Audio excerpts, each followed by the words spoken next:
Hey guys, it's me, Erin from Stacked. I'm here just going to do a quick tutorial for you guys on how I did my recent splatter technique for my mom's birthday cake. I know a lot of you guys were asking me to show you, so here you go. So this is the technique I'll be showing you how to make. As you can tell, it's super fun. I did 6 or 7 colors here, so you can do 1 color, 10 colors, really whatever you want. Just have fun with it.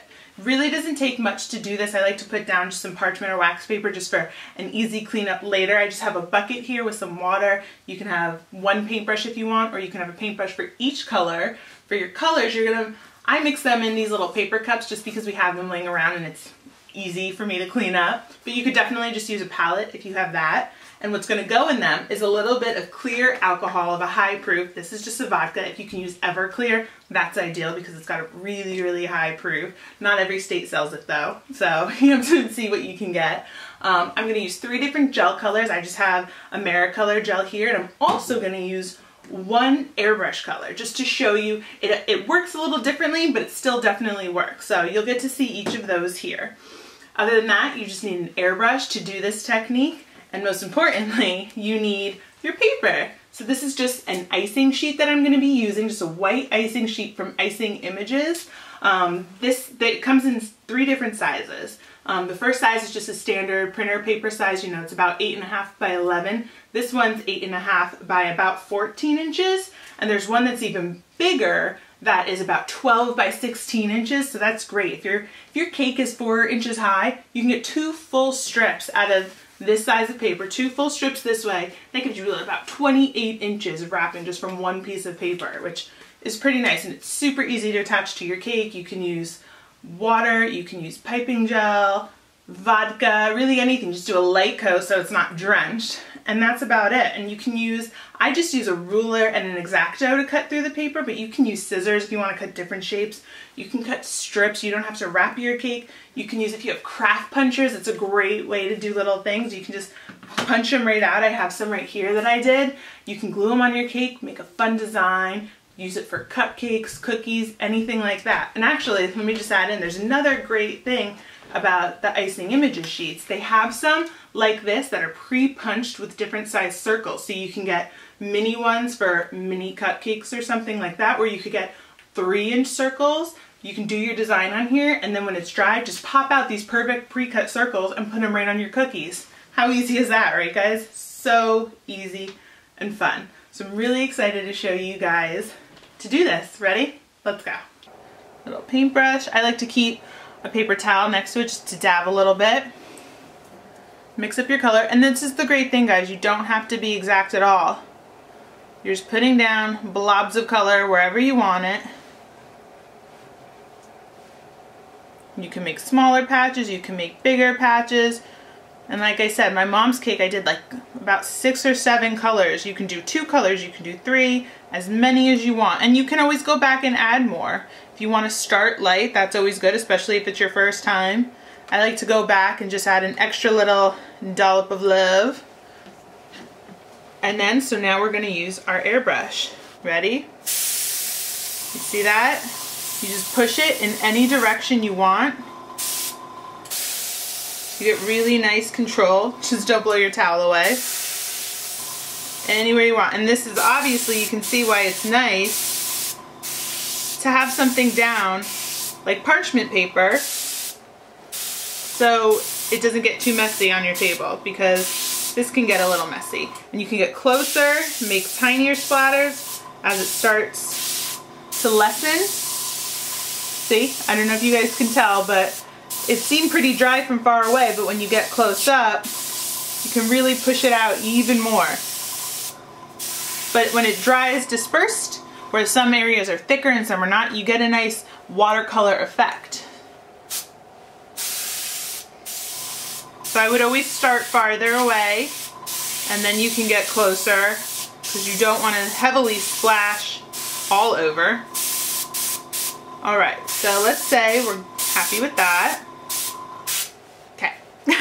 You can futz with it all day, it's really fun.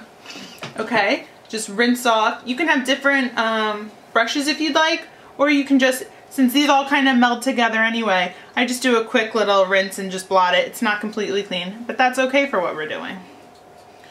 And right now I'm going to use a turquoise color. So you just put that wherever you want it. Let's just start with those, and you can put a little dollop somewhere else. Whatever you want, guys. It's fun. That's what this is. This is just fun.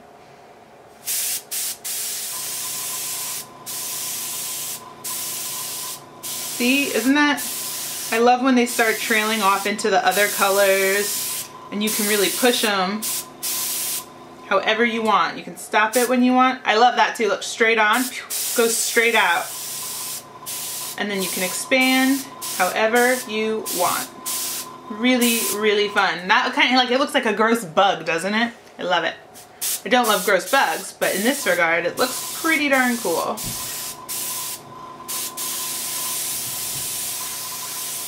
Swirlies all over. There you go. Then we have one more gel color we're going to use right now. And this is an electric blue. You only want to be careful. The only kind of warning I'll give is that if you do too much, too heavy, if you just get too excited, as you probably know just from like kindergarten classes, your colors, if they get too muddled together, you might get some ugly spots of like a weird muddy purple or anything like that. But hey, have fun with it. And if you're using hole punches or something like that, if you're using punchers or cutting it up, it really doesn't matter as much because you can pick the areas you like. But you want as much usable space and product as you can. Like, it's like little bursts of fireworks almost, guys. So this could be really, there's so much potential for the things you can do with this.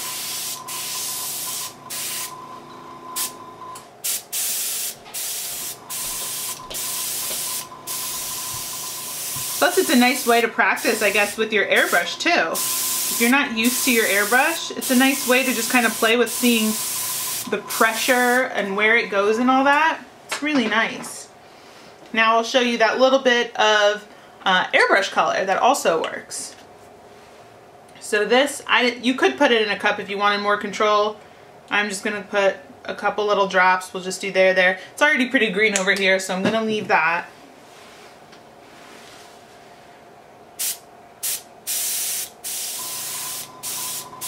It's a little runnier, as you can see, but it works just the same in principle.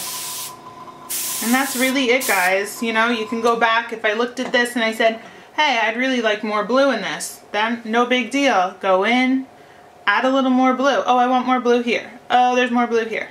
Anything you want, guys. It's just up to you. And that's the really fun part of this, is that there's no right or wrong thing.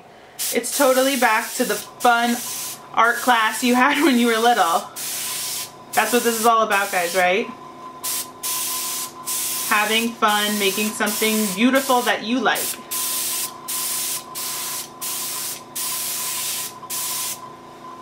Ta-da! How easy was that, guys? So what you would do now is just let these sit overnight. I do a bunch at once, you know, while you have your little setup going, and to utilize your colors as best you can.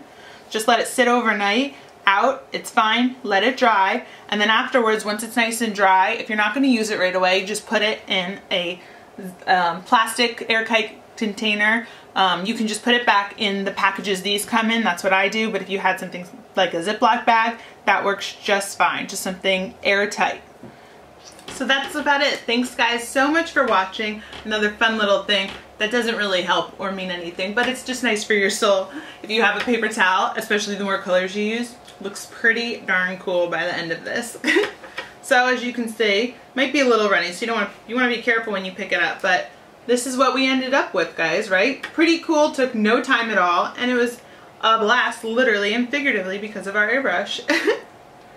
So thank you guys so much for watching. I know this was a pretty quick tutorial, but as you can see, this is a really easy method that you can do really cool things with, whether you're a professional or you're just starting out. It's really fun. If there's anything that I didn't cover or that you want to know, feel free to ask me. My Facebook page is stacked. You can go to my website, www.stackedcakes.us.com. You can contact me from there. Like I said, Facebook, email, whatever, and I'd be happy to answer any questions that you have. Thanks guys for watching. I appreciate it. Bye.